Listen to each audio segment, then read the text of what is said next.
My son, Kevin, is very, very important to me.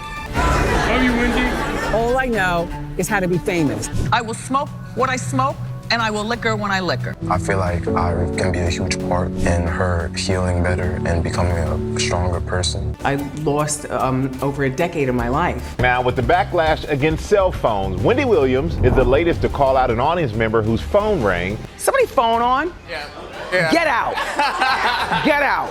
What started as a documentary, which Wendy Williams hoped would spark the beginning of her triumphant return to TV. Y'all, this story is wild. Imagine trusting your own son with everything. Your money, your home, your heart, only to find out he might have been the one pulling the strings behind your downfall? Yep, Wendy Williams just revealed that her son, Kevin Hunter Jr., may have been the reason she lost control over her own life. And let me tell you, the truth is way messier than you think. At first, when Wendy Williams went MIA from the spotlight, people were worried. You know, and then mom in the headlines. But he knows the good stuff. Where was she? Was she okay? Then boom.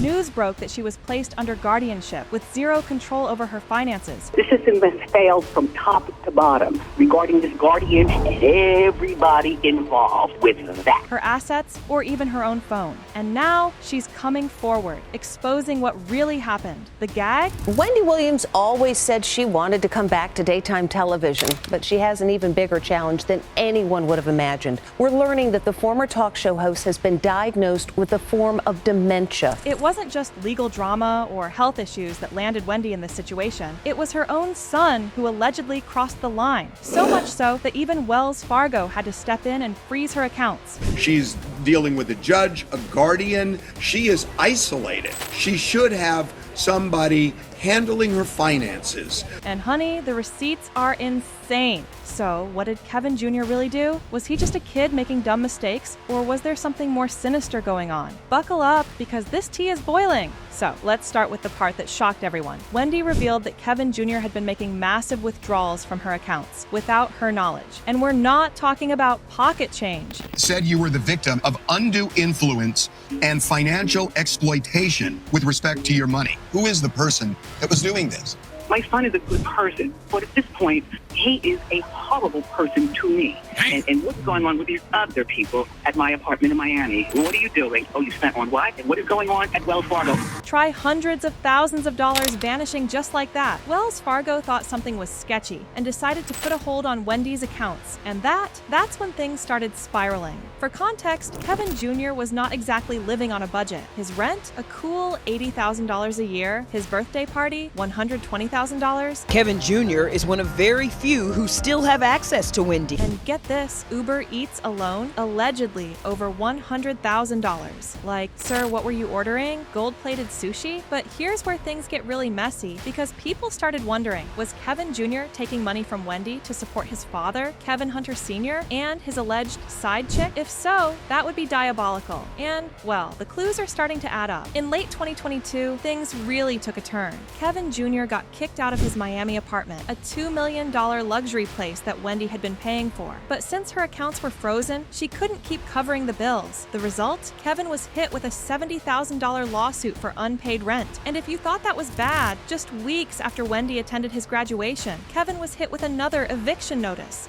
There was a situation where Kevin says he wanted to rent a boat for his birthday for $1,500 and ended up getting a boat that rented out for $113,000. And This time for failing to pay $4,316 in rent. People were sympathizing with him, saying he was just a kid struggling to support his sick mother. But hold on, was he really helping her, or was he the reason she was losing everything? Battling dementia and riding a motorized scooter to her son's college graduation. My precious son, he's a young man who's seen a lot. Now, let's talk about the bombshell Wendy just dropped. In her latest documentary with TMZ, Saving Wendy, she said, point blank, that the reason she was placed under guardianship was because her son had been draining her bank accounts. My son is a good person, but at this point, he is a horrible person to me. What's going on with these other people at my apartment in Miami? Where Kevin says he wanted to rent a boat for his birthday for $1,500. My son is a really good person, she admitted, but at this point, he is a horrible person to me. Yikes. She even hinted that other people were involved, saying Kevin Jr. wasn't acting alone. So, who was influencing him? And was he really out here making reckless decisions? Or was someone pulling the strings behind the scenes? Then Wendy dropped another shocking claim. A woman had been impersonating her to steal even more money. And guess what? Kevin Jr. was the one who introduced this woman to Wendy. Who was this mystery woman? And was she part of a bigger plan to control Wendy's finances? Now, remember when Wendy's brother Tommy came forward last year saying Wendy had abandoned her family? He specifically said that she refused to let Kevin Jr. into her penthouse in New York. My son is here with me. He's only 19, so he's only known me for Mom with the microphone, you know, and then Mom in the headlines. But he knows the good stuff. People were confused. Why would Wendy, who loved her son so much, shut him out? Well, now it makes so much sense. If she truly believed Kevin was behind her financial downfall, it's no wonder she distanced herself. But despite everything, Wendy still says she loves her son and wants to see him again. My son, Kevin, is very important to me.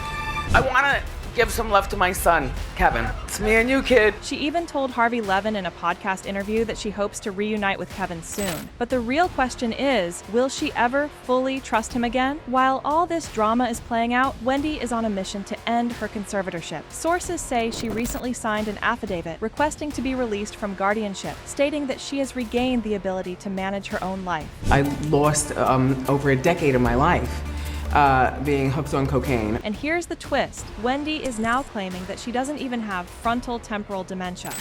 I've explained this to you before. I've got thyroid disease. I drank the iodine and, take one pill a day. But along with the thyroid disease, I also have Graves' disease. The diagnosis that supposedly justified her guardianship in the first place. That's right, she's saying the whole thing was a lie, and that could change everything. Her next step, a medical evaluation on February 18th. If she's cleared, her legal team will file a petition to end the conservatorship once and for all. But if the judge rejects it, Wendy is ready to take it to trial by jury. She's fighting for her freedom, and honestly, this might be her biggest battle yet. Now that Wendy has spoken out, the internet is going crazy. Fans are in shock that Kevin Jr. might have been the one responsible for the whole mess. One fan posted, "Wait a damn minute, Wendy's son was the one stealing money and got her accounts frozen? Wow!" Another said, "Damn, all she did was love that boy, and this is how he repays her? Learned from his daddy, I guess." And honestly, the biggest question people are asking right now is this: was Kevin Jr. acting alone, or was he funneling money to his father and his father's girlfriend? Because if that's the case, this story is even darker than we thought. So, what do you guys think? Was Kevin Jr. just a spoiled rich kid who took things too far? Or was he manipulated into betraying his mother? Drop your thoughts in the comments below, because this story is far from over.